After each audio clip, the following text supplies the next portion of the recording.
एक आदमी एक सेठ की दुकान पर काम करता था। के माता पिता इस दुनिया में नहीं थे। खाने पीने की उसे हमेशा परेशानी रहती थी। सेठ जो भी उसे देता, उसी से वो शाम को 4 रोटियां बनाकर खा लेता और खुश रहता। इसी तरह उसकी जिंदगी रोज चल रही थी। वो रोज 4 रोटियां बनाता था। लेकिन एक दिन उसने देखा कि 4 में से सिर्फ 3 रोटियां ही बची थीं। अगले दिन फिर वही हुआ, 4 की जगह केवल 3 रोटियां। अरे, ये क्या हो रहा है? मैं रोज 4 रोटियां बनाता हूँ, फिर 1 रोटी गायब कैसे हो जाती है? लगातार 2 दिन से ऐसा ही हो रहा है। आखिर मेरी रोटियां खा कौन रहा है? तीसरे दिन वो चुपचाप देखने लगा। तभी उसने देखा कि एक चूहा उसकी 1 रोटी उठाकर ले जा रहा है। अरे, ये तो चूहा है। रुको, आज तुम्हें पकड़ ही लेता हूँ। वो दौड़कर चूहे को पकड़ लेता है और उससे बात करता है। यार, मैं वैसे ही बड़ी मुश्किल से 4 रोटियां बनाता हूँ और तू उनमें से भी 1 रोटी ले जाता है। देख यार, तू मेरी लाइफ डिस्टर्ब मत कर। मैं अपनी नसीब का खा रहा हूँ। क्या नसीब? मेरी मेहनत की रोटी चली जाती है। ये मेरे लिए बहुत बड़ी परेशानी है। अगर ये तुम्हारी समस्या है, तो इसका समाधान एक आदमी के पास मिलेगा। अच्छा? गौतम बुद्ध कर सकते हैं। गौतम बुद्ध हर समस्या का समाधान करते हैं। ठीक है, बताओ वे कहाँ मिलेंगे, मैं उनसे जरूर मिलूंगा। चूहा उसे बताता है। आदमी सेठ से 5 दिन की छुट्टी लेकर गौतम बुद्ध से मिलने निकल पड़ता है।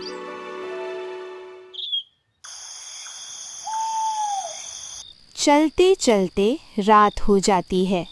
रास्ते में चैतन्य को एक हवेली दिखाई देती है। वो वहां रुकने के लिए जाता है। हवेली में एक बूढ़ी औरत रहती थी। माँ जी, बहुत रात हो गई है। आसपास रुकने की कोई जगह नहीं है। क्या मैं आज रात यहाँ रुक सकता हूँ? हाँ बेटा, रुक जा। वो आदमी को रात में रुकने की अनुमति देती है।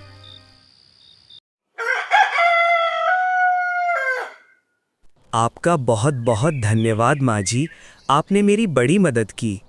बातों बातों में बूढ़ी औरत उससे पूछती है कि वो कहाँ जा रहा है।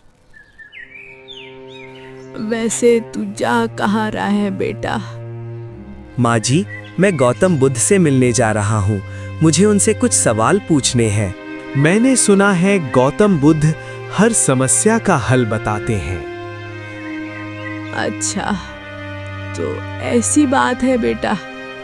अब तू जा ही रहा है तो मेरा भी एक सवाल पूछ लेना। जी माँ जी, बताइए, आपका सवाल क्या है? मेरी 20 साल की बेटी है, वो बोलती नहीं है, वो कैसे ठीक होगी? बूढ़ी औरत उससे विनती करती है कि वो उसकी 20 साल की गूंगी बेटी के बारे में भी सवाल पूछ ले। ठीक है माँ जी, मैं आपकी बेटी के बारे में सवाल जरूर पूछूंगा। चैतन्य उसका सवाल भी अपने साथ ले लेता है। वह यात्रा पर निकल पड़ता है। कुछ दूर चलने के बाद बर्फीले पहाड़ शुरू हो जाते हैं। ऊंचे ऊंचे पहाड़ देखकर चैतन्य घबरा जाता है। ये पहाड़ तो बहुत ऊंचे हैं, मैं इन्हें पार कैसे करूंगा? तभी उसे पहाड़ के ऊपर एक जादूगर दिखाई देता है। जादूगर अपनी शक्तियों से उसे अपने पास बुला लेता है।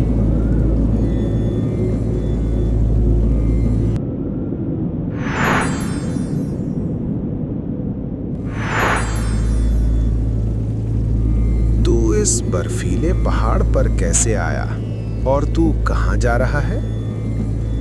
चैतन्य उसे बताता है कि वो गौतम बुद्ध के पास जा रहा है। मैं गौतम बुद्ध के पास जा रहा हूँ। गौतम बुद्ध के पास क्यों? मुझे अपनी एक समस्या का समाधान चाहिए। मैंने सुना है गौतम बुद्ध हर समस्या का हल बताते हैं। अच्छा, ऐसी बात है क्या? मेरी भी एक समस्या है। मेरा भी एक सवाल लेकर जाना। बताइए, आपकी क्या समस्या है? मैं 1000 साल से यहाँ तपस्या कर रहा हूँ। अपनी शक्तियों के कारण अभी तक जिंदा हूँ। मेरा सवाल ये है कि मुझे स्वर्ग कब मिलेगा? अगर तू मेरा सवाल पूछेगा तो मैं तुझे ये पहाड़ पार करवा दूंगा। ठीक है, मैं आपका सवाल भी गौतम बुद्ध से पूछ लूंगा। चैतन्य उसका सवाल भी अपने साथ ले लेता है। जादूगर अपनी छड़ी घुमाकर चैतन्य को पहाड़ पार करवा देता है।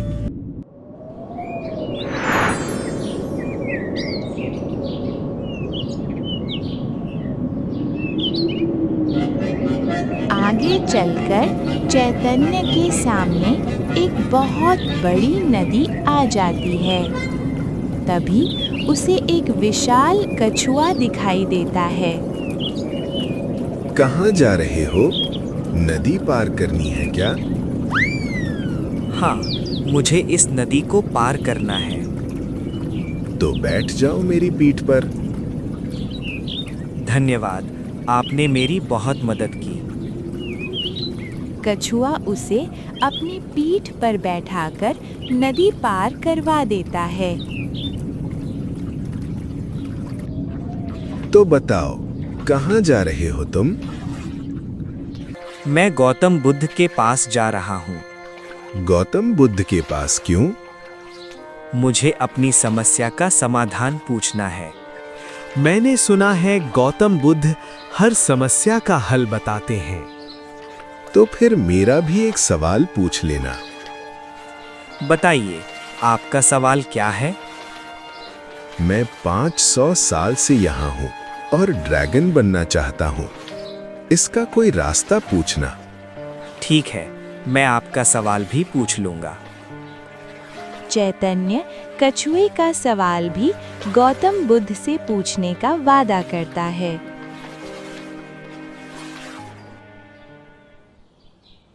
आखिरकार चैतन्य गौतम बुद्ध की सभा में पहुंच जाता है। हर एक व्यक्ति मुझसे केवल 3 ही सवाल पूछ सकता है।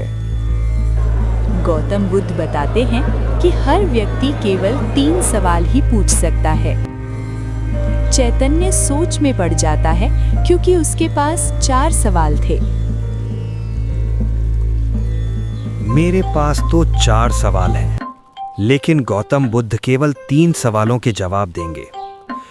अगर मैं उस कछुए का सवाल नहीं पूछूं, जो कि 500 साल से रुका है, तो सही नहीं होगा। अगर मैं उस जादूगर का सवाल नहीं पूछूं, जो 1000 साल से तपस्या कर रहा है, तो भी ठीक नहीं होगा। और उस माँ जी का सवाल, जिसकी बेटी 20 साल से बोल नहीं सकती, उसका न पूछूं तो भी सही नहीं होगा। मेरा क्या है, मुझे तो खाने पीने की टेंशन है। मैं अपना सवाल छोड़ देता हूँ। उन तीनों का सवाल मैं पूछ लेता हूँ। वो अपने बारे में सोचे बिना कछुए, जादूगर और बूढ़ी औरत की बेटी के सवाल पूछने का फैसला करता है। जो कछुआ है, उससे कहना कि वो अपना कवच हटा दे, वो ड्रैगन बन जाएगा। जो जादूगर छड़ी लेकर बैठा है, उससे कहना कि वो उस छड़ी का त्याग कर दे, उसे स्वर्ग मिल जाएगा। और जो लड़की है, उसकी शादी करवा दो, वो बोलना शुरू कर देगी। गौतम बुद्ध तीनों सवालों के उत्तर देते हैं। चैतन्य सबसे पहले कछुए के पास जाता है और उसे कवच हटाने के लिए बोलता है। कछुए, गौतम बुद्ध ने कहा है कि तुम अपना कवच हटा दो, तभी तुम ड्रैगन बन पाओगे।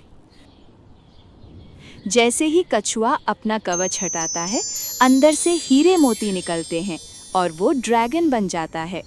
ड्रैगन वो सारी दौलत चैतन्य को तोहफे में दे देता है। फिर चैतन्य जादूगर के पास जाता है और उसे छड़ी त्यागने की बात बताता है।